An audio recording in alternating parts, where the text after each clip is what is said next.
মরেও শান্তি নেই। মৃতদেহ নিয়ে টানা হেচড়া পুলিশ ও স্বাস্থ্যকর্মীর। হাসপাতালের চতুর্দিকে ডাক উঠছে, মৃতদেহ তুমি কার। রীতিমতো বিশালগড় মহকুমা হাসপাতালে চাঞ্চল্য ছড়িয়ে পড়ে।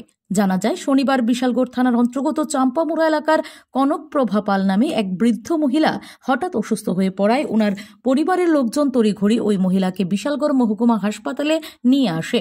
হাসপাতালের কর্তব্যরত চিকিৎসকরা ওই মহিলার শারীরিক পরীক্ষা করার পর মৃত বলে তাকে ঘোষণা করে। তখন চিকিৎসকরা ওই মহিলার মৃতদেহ ময়নাতদন্তের জন্য বলেন এবং ময়নাতদন্তের জন্য পুলিশের কিছু ভূমিকা থাকে, যার দরুন মহিলার পরিবারকে পুলিশকে জানাতে বললেন। তখন মৃত মহিলার পরিবারের লোকজন শনিবার গভীর রাতে বিশালগড় মহিলা থানায় গেলে দেখতে পায় বিশালগড় মহিলা থানার পুলিশ ঘুমে আচ্ছন্ন রয়েছে। তখন মহিলা পুলিশের ঘুম থেকে জাগিয়ে বিষয়টি বললে পুলিশ হাসপাতালে যাবে বলে আশ্বাস দেয়।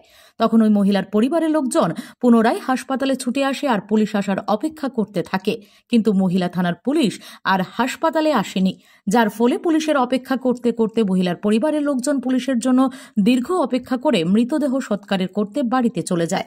এদিকে কনকপ্রভা পালের মৃতদেহ সারা রাত হাসপাতালের বারান্দায় পড়েছিল, আর সারা রাত হাসপাতালের বেসরকারি নিরাপত্তা রক্ষীরা হাসপাতাল পাহারার পাশাপাশি ওই মহিলার মৃতদেহও পাহারা দেন। এদিকে ওই মহিলার মৃতদেহটি হাসপাতালের মর্গে রাখার দরকারটুকু মনে হাসপাতাল কর্তৃপক্ষ, এমনকি পুলিশ আসার অপেক্ষায় রয়েছে হাসপাতালের কর্মীরা। রবিবার সকালে মহিলার পরিবারের লোকজন পুনরায় হাসপাতালে গিয়ে দেখতে পায় সকাল হয়ে গেলেও বিশালগড় মহিলা থানার পুলিশ আসেনি। এখানে বিশালগড় মহকুমা হাসপাতাল কর্তৃপক্ষ এবং বিশালগড় মহিলা থানার পুলিশের এই ধরনের ভূমিকা নিয়ে তীব্র ক্ষোভ দেখা দিয়েছে মৃত মহিলার পরিবারের লোকজন সহ স্বাস্থ্যকর্মীদের মধ্যে। কেননা একদিকে হাসপাতাল কর্তৃপক্ষের কর্তব্য ছিল মৃত মহিলাকে হাসপাতালের মর্গে রাখার, আর অন্যদিকে মহিলা থানার পুলিশের দায়িত্ব ছিল সঠিক সময়ে সঠিক দায়িত্ব পালনের। কিন্তু পুলিশ সেই দায়িত্ব পালন না করে দায়িত্বের প্রতি চরম গাফিলতি করেছে।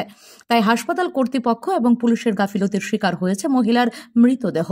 তবে এই যদি হয় সরকারি ব্যবস্থাপনা, তাহলে সাধারণ মানুষ কার উপর ভরসা রাখবে? পুলিশ এবং হাসপাতাল কর্তৃপক্ষের এই ধরনের আচরণে অনেকেই প্রশ্ন তুলছে, এটাই কি তাহলে সুশাসনের আসল চিত্র? তবে মহিলার মৃতদেহের প্রতি যথেষ্ট মানবিকতা দেখিয়েছে হাসপাতালের দুই বেসরকারি নিরাপত্তা রক্ষী। খবর লেখা পর্যন্ত, অর্থাৎ রবিবার সকাল 9টা পর্যন্ত বিশালগড় মহিলা থানার পুলিশের দেখা মেলেনি হাসপাতালে। হাসপাতালের চতুর্দিকে ডাক উঠেছে, মৃতদেহ তুমি কার।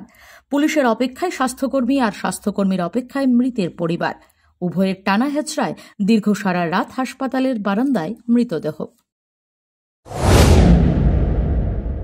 হাসপাতালে একটা কর্তৃপক্ষ অভিযোগ করছে যে তোমরা কালকে ডেড বডি হসপিটালে ফালাই দিয়ে গেছো। অ্যাকচুয়ালি বিষয়টা কি হয়েছে? বিষয়টা হলো, কালকে যখন আমরা হসপিটাল থেকে থানাতে যাই, ওমেন পুলিশ স্টেশনে যখন যাই, না বডিটা বাড়িতে আনছো পরে কি হয়েছে? বডিটা তো বাড়িতে আনছি পর যখন হসপিটাল আনছি তখন ডাক্তার চেক আপ করছে, চেক আপ করে সেটা কইতেছে মৃত। তো সঙ্গে সঙ্গে তাই স্বামী সার্ভিস হোল্ডার ছিল, তো পেনশন পায়, তো ডেথ সার্টিফিকেট তো বাইরই করতে হইব।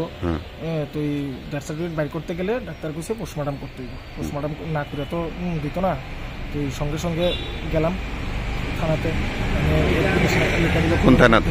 Bishalgarh women police station. আচ্ছা। তো এই ওমেন পুলিশ স্টেশনে যখন গেছে তখন তারা ঘুমন্ত অবস্থায় আসলো, অনেকক্ষণ প্রায় ঘুমন্ত অবস্থায় আসলো। তো তারপরে বাধ্য হইয়া হসপিটালের লোকই গেছে বিশালগড় পিএসএ। পিএসএ থেকে আমি সহ গেছি, গিয়ে সেটা তার লোক কথাবার্তা কইয়ে সেটা আবার আইলাম। Bureau report, S Bharat live 24 hours.